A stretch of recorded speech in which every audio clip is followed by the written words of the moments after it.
Nominee answer those three. Thank you, Honorable Speaker.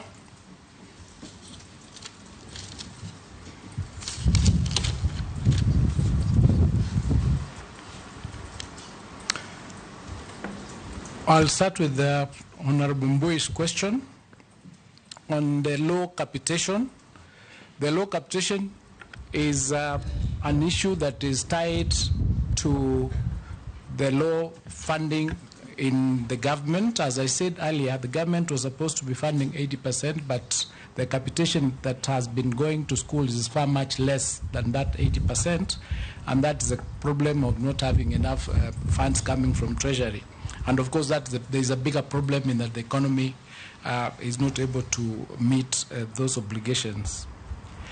And the issue relating to the primary, the schools not being free, education not being free, because of these other additions that actually sometimes lead to even the figures being higher than the school fees that is supposed to be paid, and then using that to send the children home.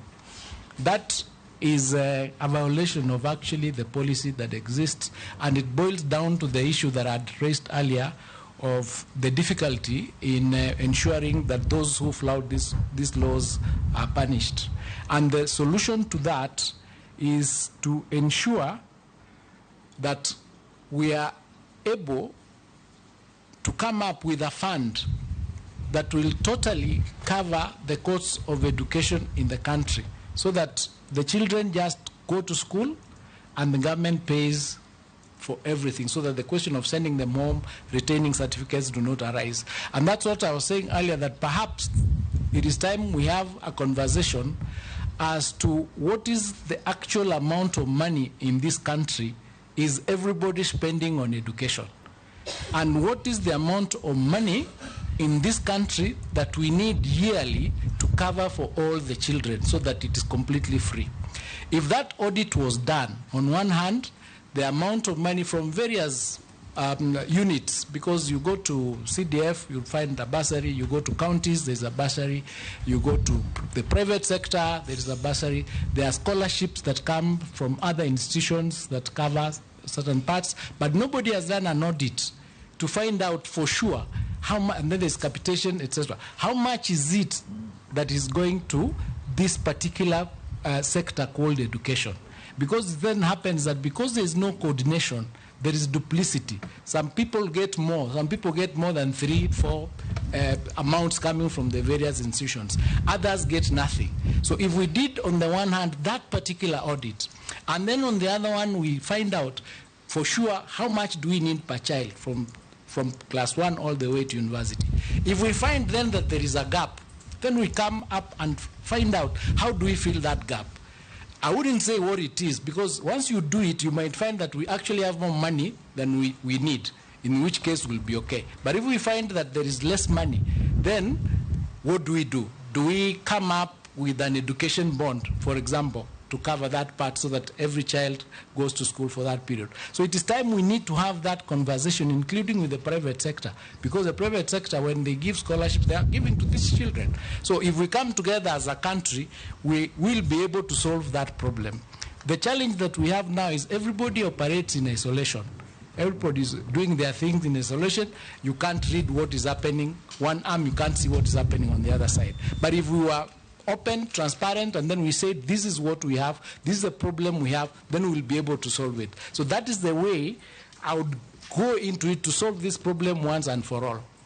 Indeed, on the question of uniforms, for example, if it was taken up by government, for example, we have NYS, they can do the uniforms, we can work with other textile companies, then these ones do the uniforms and we distribute them to the children. So we would have solved that problem of uniforms. But we have to have that conversation to see what is the best way that that can be resolved.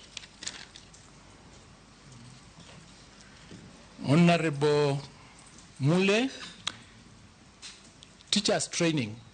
We now have the new CBC system, and teachers have been undergoing a lot of training and retooling. For instance, next year we don't have Form 1s. What is going to happen to the teachers who have been teaching Form 1. So we need to address that question. The teachers who are teaching Year 9, are they well equipped to do that teaching? In fact, when I was talking to TSC yesterday or the day before, they told me there has not been a rationalization of teachers. There are situations where, for example, in primary school as we speak, they have an excess of 18,000 teachers. And this excess of 18,000 teachers came about by the issue relating to delocalization, the removal of that policy of delocalization. Then on the other hand, we have 400,000 teachers who are trained and they are not employed. On the other hand, we have a shortfall of 106,000 teachers that we need to bring in for us to be able to do the CBC up to the level where we are. So we have a problem of policies that operate in cross purposes. So there is room for us to sit down and rationalize and say, are these the type of teachers we need for this course?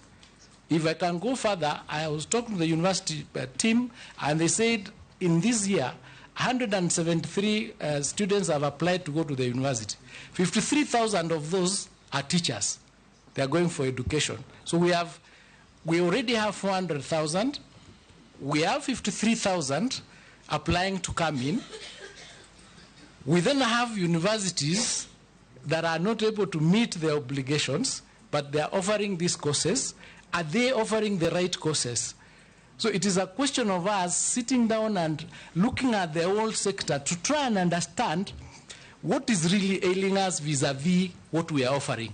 Because you cannot be offering courses where you have 400,000 people already out, you are bringing in 53,000 just because we employed 58,000 the other day. So everybody thinks when I come out, I'm going to get a job. In 4 years, we'll be having 600,000 teachers or 700,000 teachers. But on the other hand, we have 18,000 that are not told properly to deal with the system that we have. And all this comes to us, and that duplicity works backwards to raising the cost of education in this country. So what we need to do is frank, be forthright, and say, let us look at this problem in its entirety and look at it so that we can get a solution. And if every day when you wake up making a decision in the education sector under Article 129, and you say you are doing this for the benefit of the children, you will make the right decision. You will make the right decision, and this problem would be resolved. Going to Russell's question on not having worked in the public sector, I'm very passionate about the public sector. As I sit here, I have educated over 600 children. They've gone to various universities and various schools. I come from a humble background. I have seen what education can do. And I know when you disadvantage a child, you've taken away their life. Because without education, is the only thing that can help children in this country move to where they are supposed to be. So we must, as we wake up, if you are in the sector, ask yourself, this decision I'm making, is it for the benefit and the interest of the child? If you find that the answer is no, and you're in the public sector, then you're in the wrong place. You must answer that question correctly. So in terms of NACONEC, it is true, it was a program that was supposed to deal with the ASAL areas. But the disadvantage in, for example, Northeastern, is not different from the disadvantage from a child who lives in the slums in Mathare. They are both Kenyan children.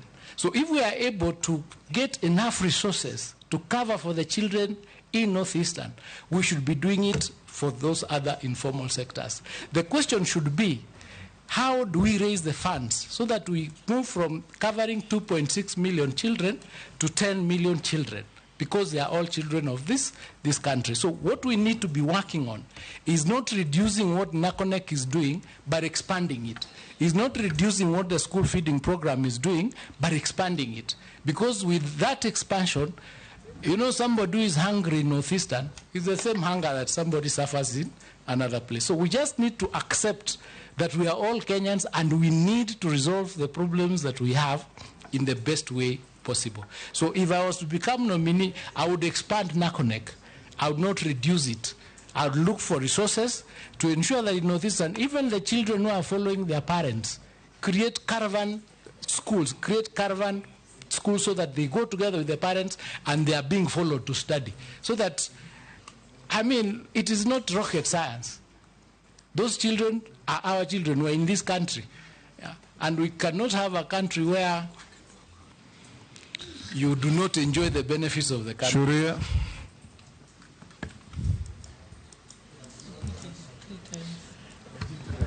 Oh, he has not answered the question on TVET.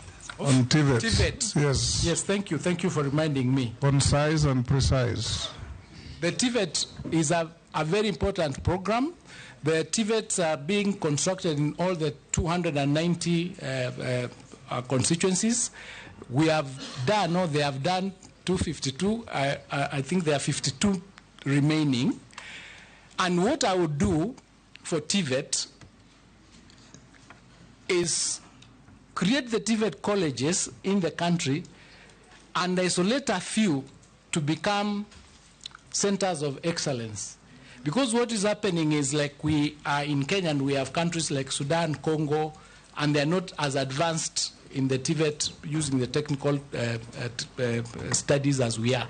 So that we can have students coming from other countries to study in our colleges here in order to raise the funds. With respect to the dropout is because of the funding. So as a government or as a country, we need to start thinking, what other revenue, self-revenue collection, raising revenue methods can we come up with so that we can be able to sustain ourselves? And that is part of it. The other thing that needs to be done is we have major projects that take place in the country. We need to develop a mechanism where, if we are going to undertake, say, the expressway project, we identify how many trades, how many disciplines are in that project, so that we inbuild a component in the project where the students from these TVET colleges would work in that particular project, both as learning, because the TVET, you do 50% in class and 50% with the industries, and work with the industry so that we do not lose that momentum. So we need to keep going and expanding. Thank you. Shuria?